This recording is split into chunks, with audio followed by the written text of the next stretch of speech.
I'm Janice Tyler. I am the director of the Orange County Department on Aging. It's my pleasure to welcome you this morning to the Seymour Center. Hope you had a little chance to look around. This is an exciting day for us, and I thank you so much for coming out this morning to join us for this wonderful announcement to the community. Being that this is a federal grant, I want to recognize Dave Russell, who is here on behalf of Congressman David Price. Thank you for being here. The Department on Aging is delighted to announce that we are the recipients of a $900,000 Alzheimer's Disease Initiative Specialized Support Services Grant, which will be administered over the next 3 years. There are several, thank you.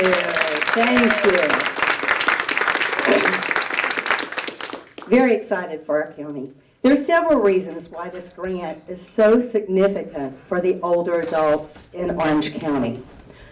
According to Us Against Alzheimer's, an estimated 5.1 million people over age 65 and older are living with Alzheimer's disease.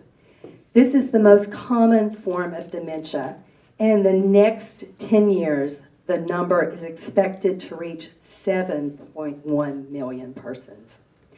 Nearly 60% of people with dementia live on their own in their communities, and 1 in 7 live alone, creating an urgent need for communities to support those with dementia along with their caregivers.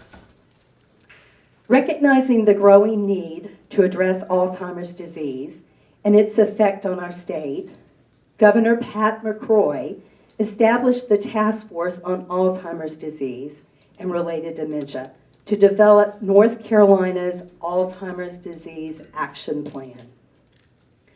Closer to home, Orange County has over 24,000 people who are 60 years and older, and 2,500 of those residents can be expected to be affected directly by Alzheimer's and related dementias.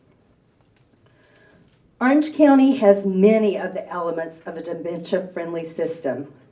However, we still have needs for expert consultation and resources to expand and improve services for individuals, Orange County, for organizations, and the community at large. We have gaps in our ability to provide in-home services tailored to the needs of caregivers and persons with dementia, including those with intellectual and developmental disabilities.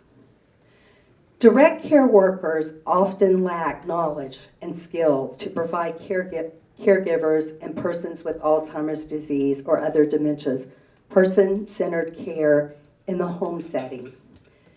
Lastly, although our community is known for embracing diverse groups, specific training that focuses on dementia experience is greatly needed.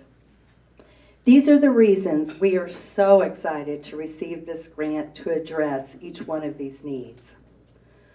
The quality of life for this sector of our population will improve immensely as a direct result of these federal dollars.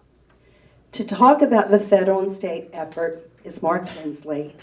He's the Alzheimer's Support Specialist and State Project Care Director with the North Carolina Department of Health and Human Services, the Division of Aging and Adult Services.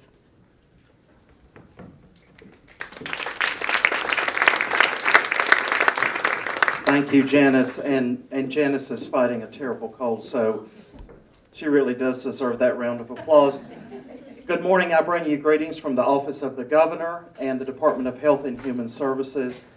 I am the State Alzheimer's Specialist with the North Carolina Division of Aging and Adult Services, and it is my pleasure to be here today to recognize this great community and this great organization.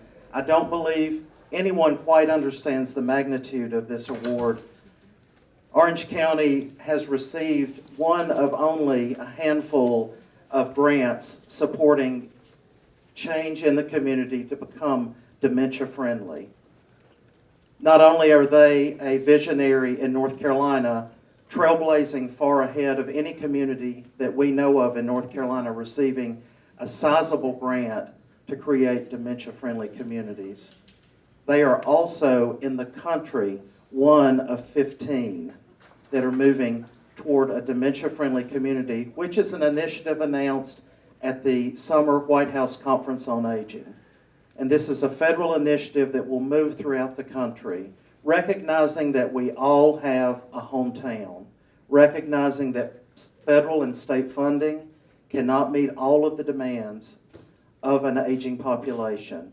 Dementia crosscuts all ages. It is a public health crisis, it is a mental health crisis, and it is affecting all families across the country, caregivers, daughters and sons, as well as those husbands and wives that are caring for their loved one in the home, because we all know everyone wants to stay at home in their hometown.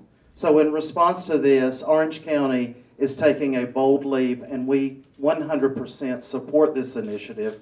It is highlighted in our state Alzheimer's plan, which will be published in March 2016. This is in partnership with the North Carolina Institute of Medicine, AARP, Leading Age, and many, many other partners, including the Alzheimer's Association in North Carolina and Alzheimer's North Carolina. A dementia-friendly community recognizes that people are part of a community and they want to age in place. We are happy to be part of that change and support Orange County as they move forward with this sizable grant, and also recognizing that businesses are where people not only work, but also where they participate in a community, and recognizing and not hiding the stigma around dementia is one of the goals of a dementia-friendly community.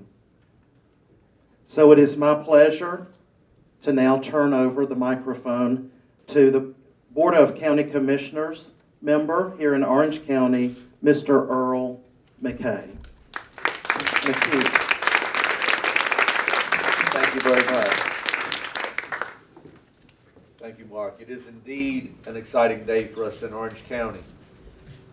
First, let me take a moment to recognize fellow Commissioner, Commissioner Barry Jacobs, our senior member of the board, has been involved in these issues for quite a while, 16 plus years, I think. So we, as an entire board, are very concerned with Alzheimer's, dementia, and all the related effects. Anytime a grant is awarded to a community, we have to remember there's a very lengthy process and a great deal of work involved to submitting the application and getting the work in place. Please join me, therefore, in giving a much-deserved round of applause to Janice and her staff for the countless hours they have devoted to pursuing this grant for the people of Orange County and our community. Thank you very much.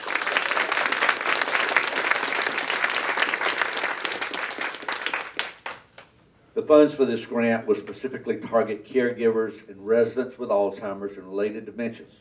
This money will enable the county to expand services and support, and we want to do all we can to assist these individuals and their caregivers, and also their friends and families, to reduce isolation and improve their quality of life. Last spring, even before receiving the grant, Orange County and the business community recognized the need to promote better understanding of and respect for those with dementia and Alzheimer's. In response to that need, the Dementia Friendly Business Campaign was conceived to make Orange County a welcome and supportive community for all. And I'm happy to officially announce the launch of the Orange County Dementia Friendly Business Campaign. Our county manager, Ms. Bonnie Hammersley, supports this initiative.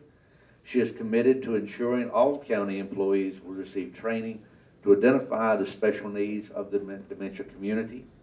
And the Dementia Friendly Business Campaign is placing Orange County on the map as the first initiative of its kind in North Carolina.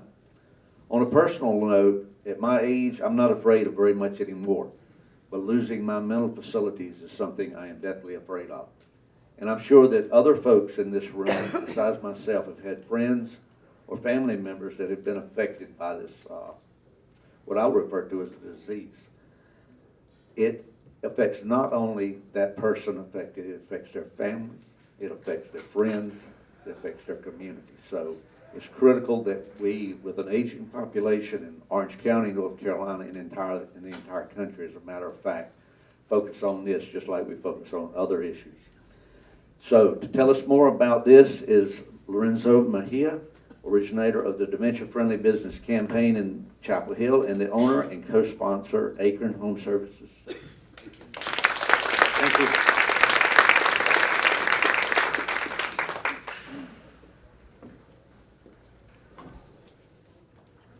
Good morning, everyone, and thank you, Commissioner McKee.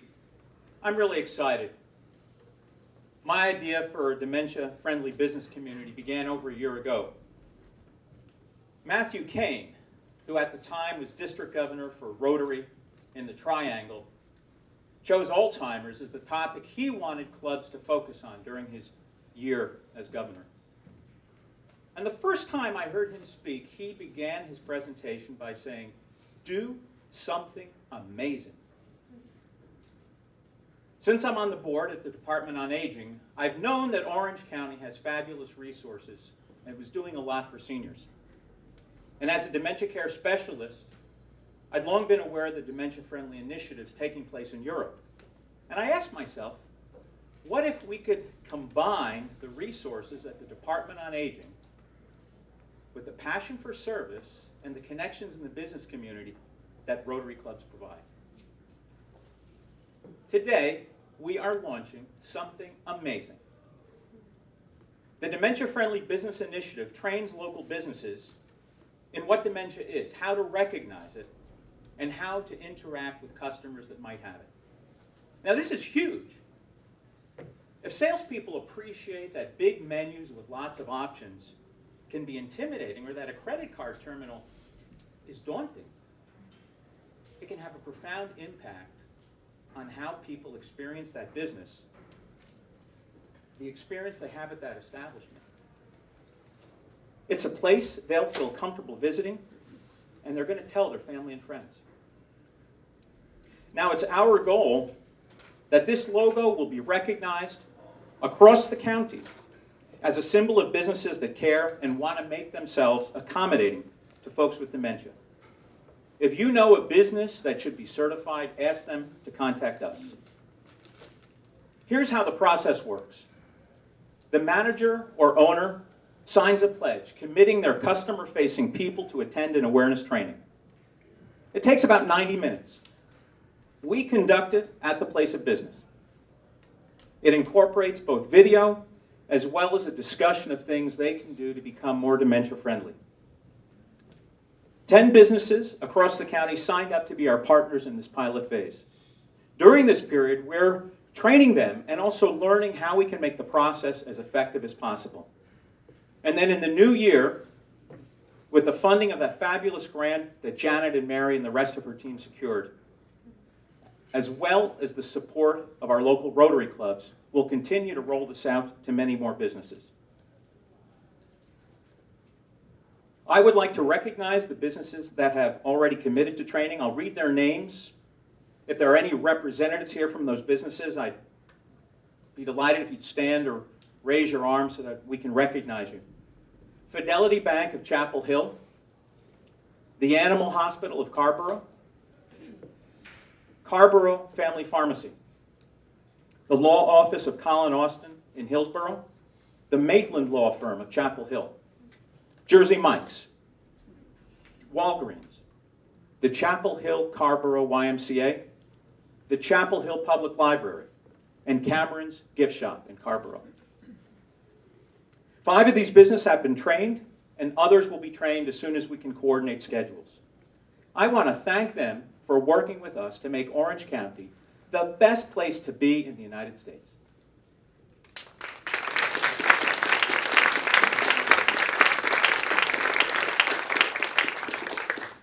Now, aside from the cost of personnel at the Department on Aging, all the funding for our project to date has come from the East Chapel Hill Rotary Club.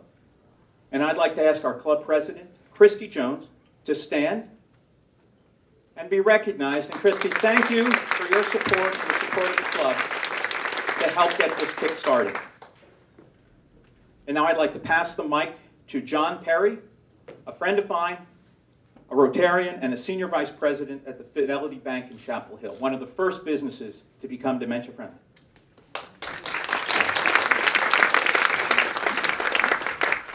Thanks, Lorenzo. When I walked in to the senior, I've never been here before. What a cool place. We've got people playing cards and ping pong and shooting pool. What a neat place it is. There's a future for you here. Yes. Sooner than later, I'm afraid. Anyway, I've got a lot of stuff written down, but I think I'd rather just speak from the heart. Lorenzo, as he mentioned, he and I are in East Chapel Hill Rotary Club together, and he approached me about becoming a dementia-friendly business, I don't know, probably a month ago, and I agreed to take on that initiative. Fidelity Bank is new to Chapel Hill. We've got a loan production office over at Europa Place, and anyway, Lorenzo approached me, said, would you be willing to go through the training? And I said, sure, not really knowing what that would mean. So he came over with some video, and I can't remember the other guy's name that helped you out that day. Quasi. One of our social. Yeah, with the Department on Aging. And essentially, we became sensitized to the issue of dementia. We realized that dementia is a symptom. It's not a disease. It's a symptom of a greater problem. And after going through the training, we feel like that we can address our customers' needs, identify those with dementia better. Dementia is one of those things, you know, other physical handicaps, folks in wheelchairs, we try to address, but people come in with dementia, and sometimes there's no real sign that they have the disease. So we have to become sort of sensitized to some of the signs. The video that we watched sort of pointed out some of these signs that we may be aware of or may not have been aware of. So at the end of the day, yeah, I'm from Chapel Hill, and one constant thing in our community is a great place to live because people care. And as more people move to, and retire to Orange County, I think becoming a dementia-free friendly business is the right thing to do. Thank you.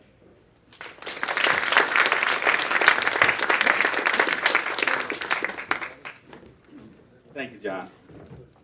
I'm right after you to enjoy the services in a few years here. Hey, my name is Aaron Nelson. I'm the president of the Chapel Hill Carborough Chamber of Commerce, and I just want to be brief in our comments. First, incredible praise to the folks who are leading this initiative. When they came to see me about it, quite candidly, they did not have me at hello.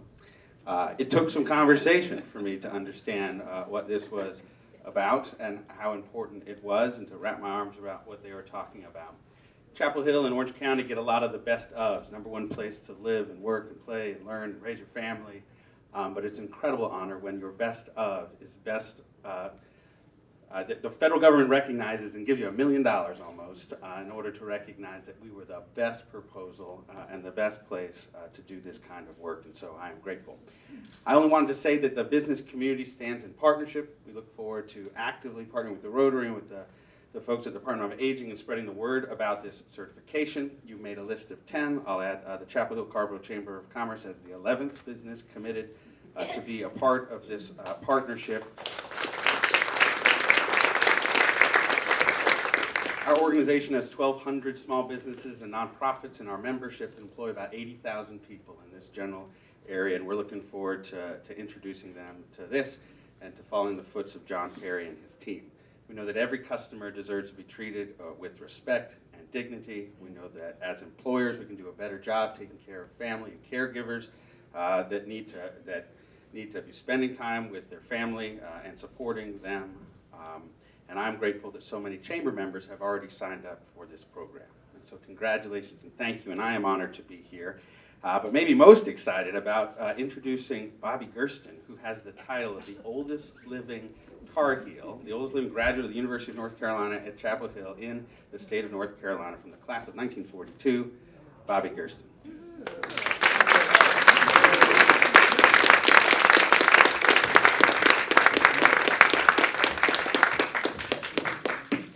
I didn't know I was up.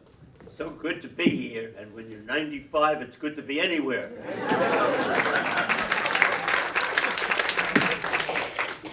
This is a wonderful occasion, in my mind, honoring two of the finest people I know, Dean and my wife Libby, and to all of the great people, including all of the people here and the programs of Orange County and Chapel Hill, etc., that take care of people that need it so bad. Your life is never the same if you have someone in your family that has dementia all the time. There's nothing that they can do without you, without help, without the family. And the support of the family is just so essential. We're lucky to have 4 children aged 50 to 70. The second one is here, he's only 68. And all of them contribute. And most of all, it takes 2 kind of professional caretakers to get them out of bed, to get them to the bathroom, to get them to the dining room, to help them eat, to everything they do. It's just something you're never going to be ready for until it happens, but it takes all of your time. And the most important issue always is safety, because any false move and they can fall and get hurt. Getting to the bathroom is such a challenge. It's crucial having the help of all of the people we have, and we're lucky to have them. In the summertime, we go to an entirely different milieu. We run the oldest camp in the world. My son runs it, and many great Carolina boys came to Brant Lake Camp. But anyway, we get Libby up to the Brant Lake Camp, and there we have 2 other people 4 hours a day to take care of her. And we couldn't get by without them. We couldn't get by without any of them. Let me see what else. I wanted to say thanks to Orange County and Chapel Hill and all of the people that provide these great services here. The East Chapel Hill Rotary has been so helpful. So I would say to you, any support that you can give is so worthwhile and so important, and I thank you for all of us.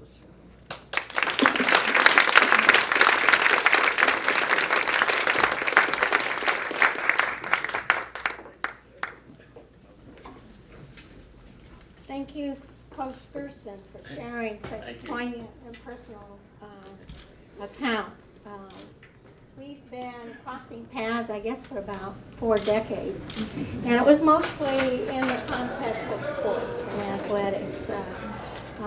Bobby has done amazing things, and his son continues an outreach to youth through athletics. But now we're at the other spectrum of the age, and none of us, neither one of us, thought that we'd be here today advocating for individuals with dementia and their families. I think partly because we live in a society, although we're aging, we're in denial about some of the complications and challenges of aging. But now I certainly know that it doesn't matter how successful an individual is, or how well known, or how remarkable his memory. It doesn't make one exempt from developing a neurocognitive disorder. My husband, Dean, was diagnosed with dementia in 2007, and our family and I were involved in his caregiving at home until his death last February. I want to borrow a quote from John Thompson. Coach John Thompson was here last week and received a Dean Smith Award. At that time, he said, "I'd rather eat a bug than speak publicly and be involved in this gala." And I think that's a little bit true for me. But I realized one bug now and then probably wouldn't be so bad. And it might be a source of protein. I'd like to thank all of you for being here to celebrate the launch of Dementia Friendly Orange County. This is the southern part of heaven, and I know it's used a lot within an athletic context, but there are many, many more aspects of the community, and this certainly is an example.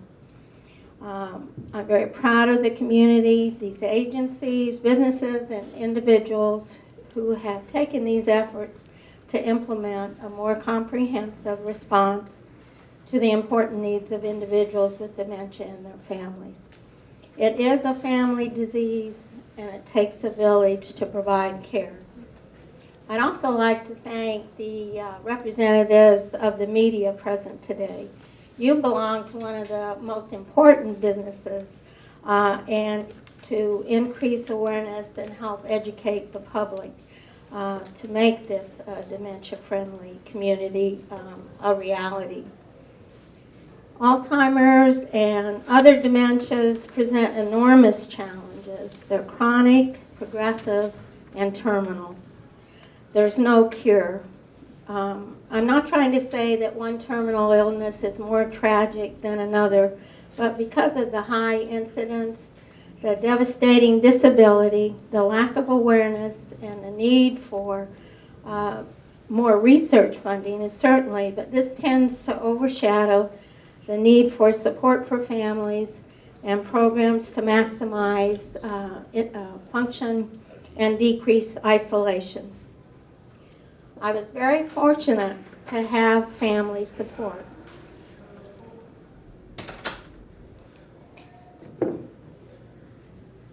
I might slow down a little bit, but then we practiced a lot because even in early stages, when patients with dementia can process input, their mentation is slowed. So you're supposed to slow down your speech. We worked on that for a number of years.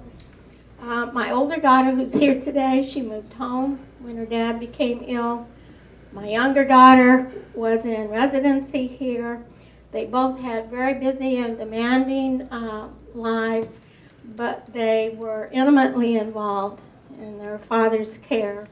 Their selfless giving sustained me and enriched their dad's everyday life while he was dealing with relentless loss of function.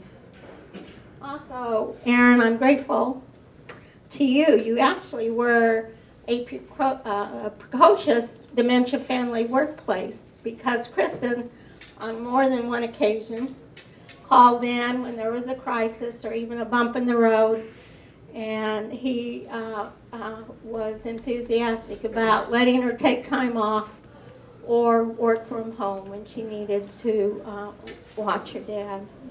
So we're very grateful for that. Thank you very much. It made a huge difference for our family.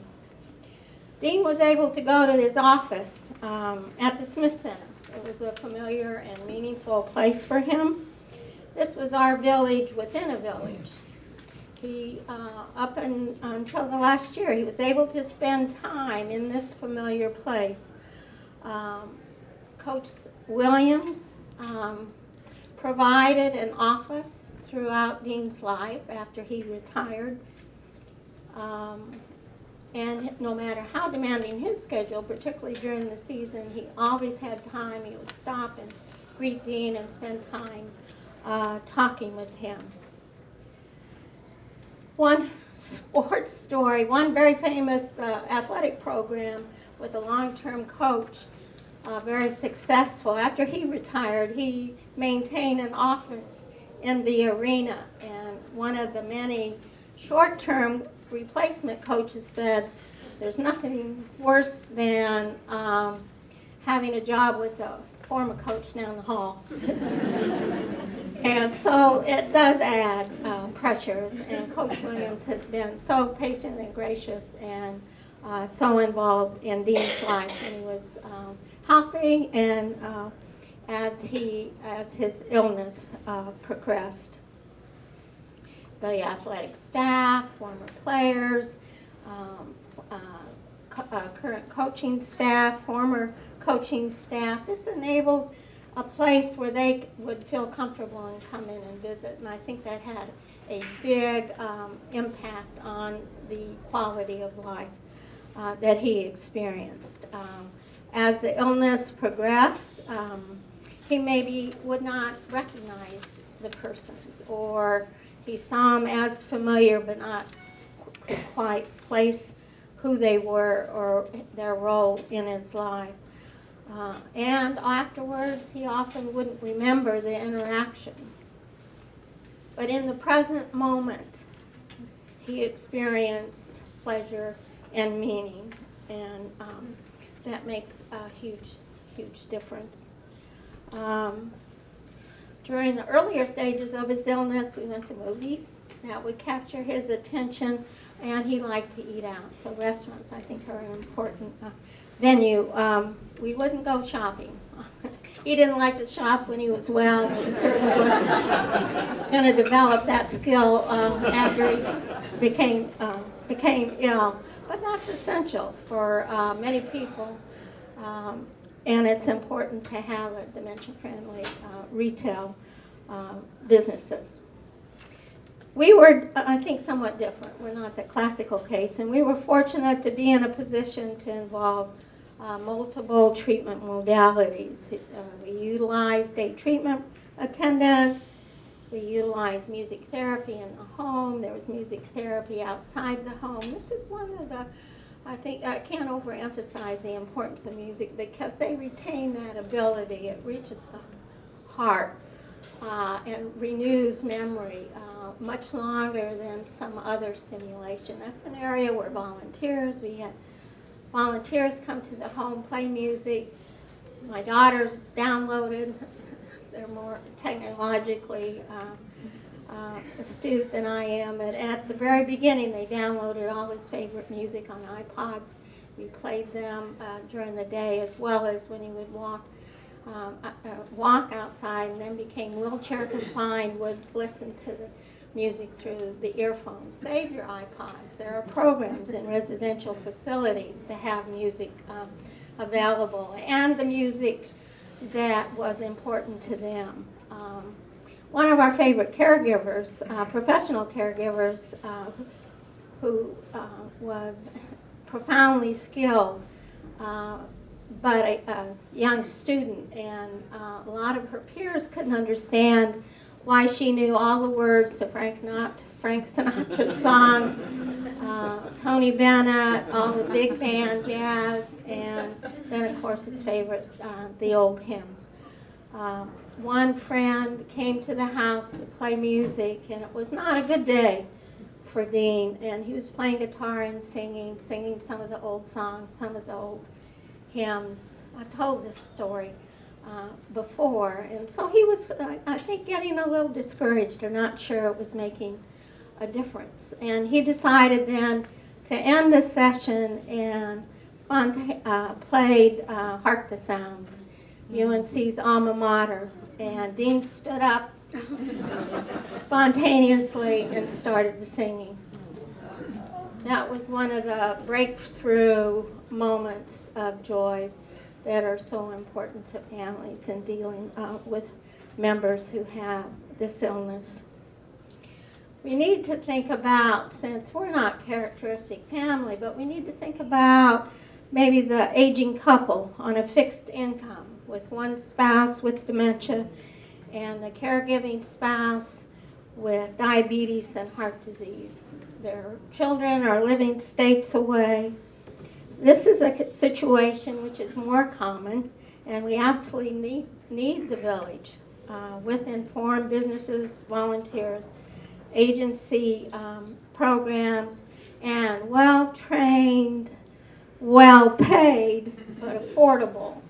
This is a complex situation, but the professional caregivers that are so important need respite care and much more. Nonprofit organizations and faith communities should expand their outreach and play a more active role. We need more support groups, peer support groups. Some of my support peers are here, and there's a way in which, having experienced it directly, that the support touches your heart and is more meaningful. And I think this is part of the program to expand family caregiver support groups. One person in a different support group introduced one of the members as, "This is my best friend who I wish I never met." And that's so true. They become regret the reasons that brought us together, but our being together has been very vital and sustaining to family members. This is a great milestone and an important one. I want to thank the Department on Aging, the East Chapel Hill Rotary Club, and Acorn Home Care for partnering to launch this community effort. I salute the businesses that are making the investment for the staff to go through training. I hope that someday all businesses in our community will be called dementia friendly. Ending with a quote, "There is a light in this world, a healing spirit more powerful than any darkness we may encounter. It will emerge through the lives of ordinary people who hear a call and answer in extraordinary ways." Thank you.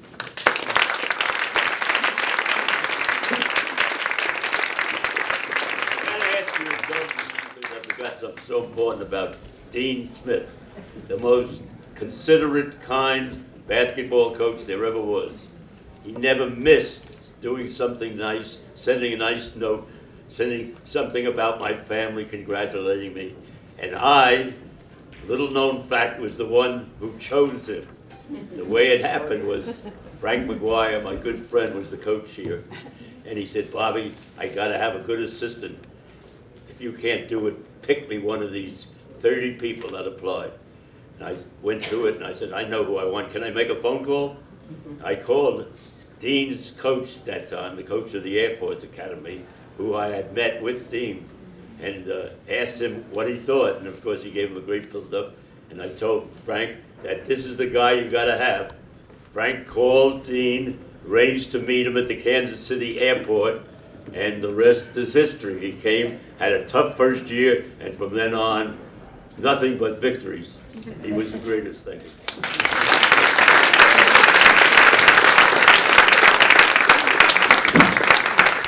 Thank you to each of our presenters. That concludes the prepared remarks. We'll open the floor now for questions, if anyone has questions of any of our panelists. Don't be shy. We have one in the back. Yes, ma'am. I don't have a question, but I just wanted to say something about dealing with, my mom has dementia, she's 93. I have my mother-in-law that has dementia, and I have a niece in her 40s with dementia.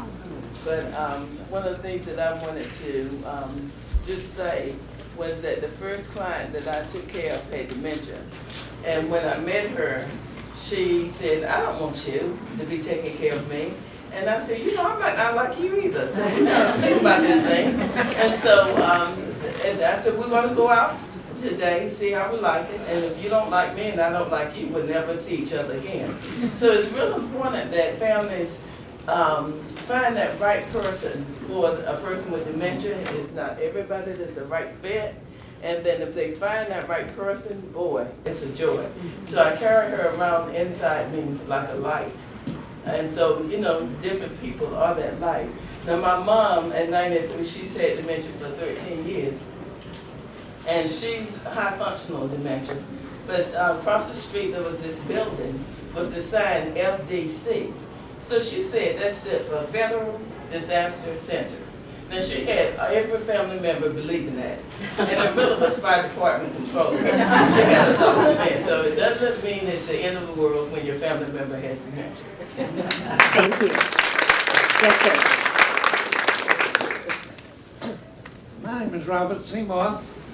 My wife died of dementia 4 years ago, and I discovered Charles House.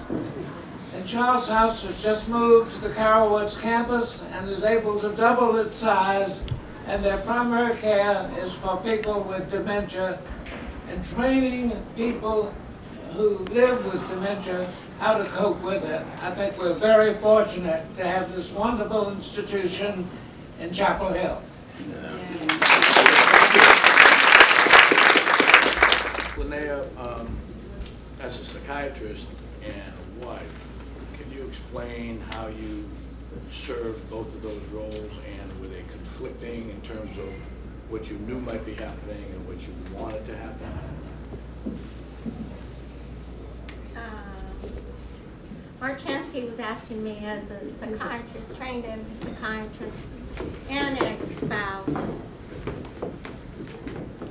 how that may have affected my functioning. I think it helped in some ways. In some ways, it was a way for me to distance myself, identifying as a physician instead of a spouse.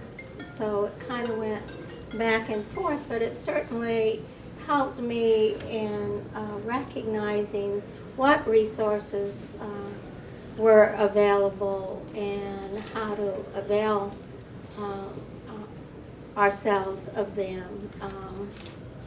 Most people don't have that background, so it's much more challenging. So we need to let the public know that there are services available and which services are most effective and crucial in dealing with all families that have members with this serious illness. I'm sorry, I've got laryngitis, but I want to mention another aspect, and that is businesses that employ people that in the matter of time may have developed dementia. It's important if they can stay with you. My husband's worked for self-help, and he was diagnosed in 2007, and he was able to stay on because of the openness that Martin Eakes had and the philosophy of self-help, so that he was able, as long as he was able, to work there. And they helped arrange the situation so that he could still feel important and a part of the organization.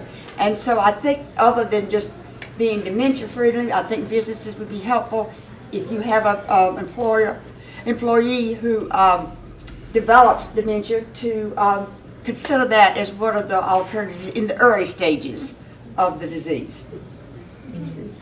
Thank you. Any other comments? Yes. My name's Carol Hay. My mother passed away with dementia in February of last year. And this almost makes me cry to know that this is happening here in Chapel Hill, because my mother had to be in a nursing care facility for 5 years. And our family had to advocate for her on a daily basis. Before she went into nursing care, when we had her out in the community, we were always having to apologize to people quietly as she walked away, because they didn't know what it was like to have dementia, what it was like to live with dementia.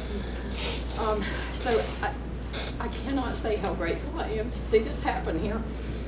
I also want to say I have an ulterior motive for being here. My sister and I, as a result of our experiences, started a website called Our Mother's Voice.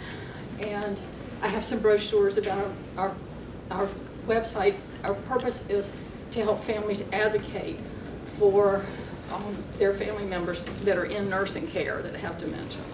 So, thank you so much.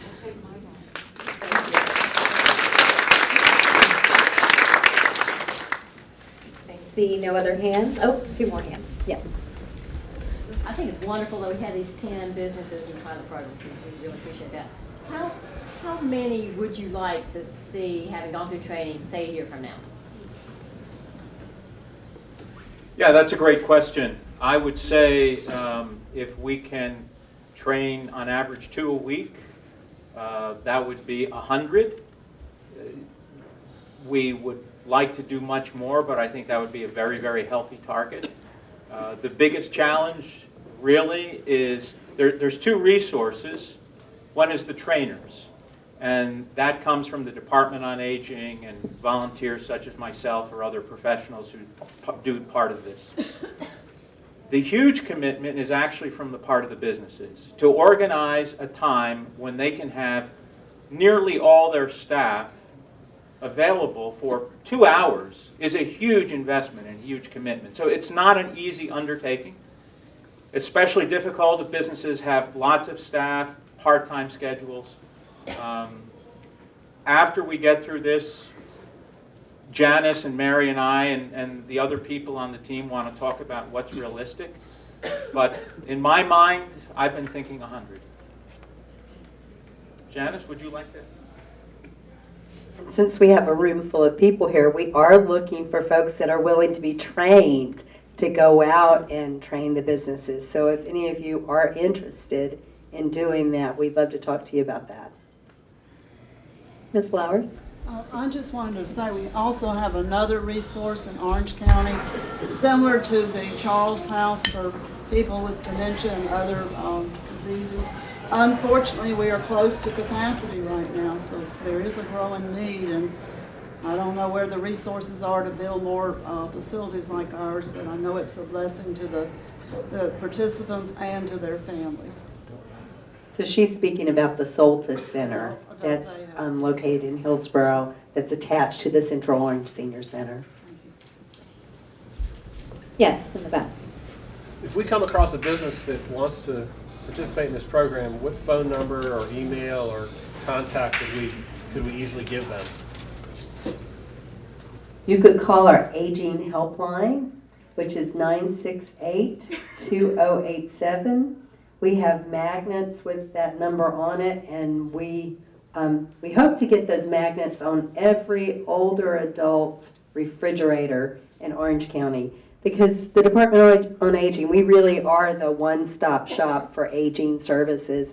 We want folks to be able to just call one number and then we can connect you. So call that number. We have a staff person that answers that phone 9 to 4, Monday through Friday, so you're not going to get a recording unless the person is on the phone. But we have one of our social workers answering the phone. Yes, ma'am. I just wanted to say I'm from this area. I grew up here, and I went to graduate school to become an art therapist. And I am an art therapist, and I came back because I love my community, and my soon-to-be father-in-law has dementia, and we live with him and take care of him, and he's just amazing. And as an art therapist working with individuals with dementia, I just wanted to say that this is another modality like music therapy that a lot of people are like, oh, what's art therapy? Is it therapy for art? But I'm happy to talk more with anybody if you're interested. But it's just something that I'm very passionate about, and I'm passionate about it with this community. So art therapy is another modality that can be really helpful.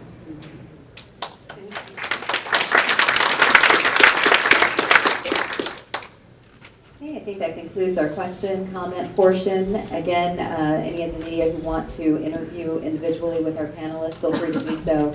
And we do have some residents who are open to sharing their stories as well. Thank you, each of you, for coming this morning.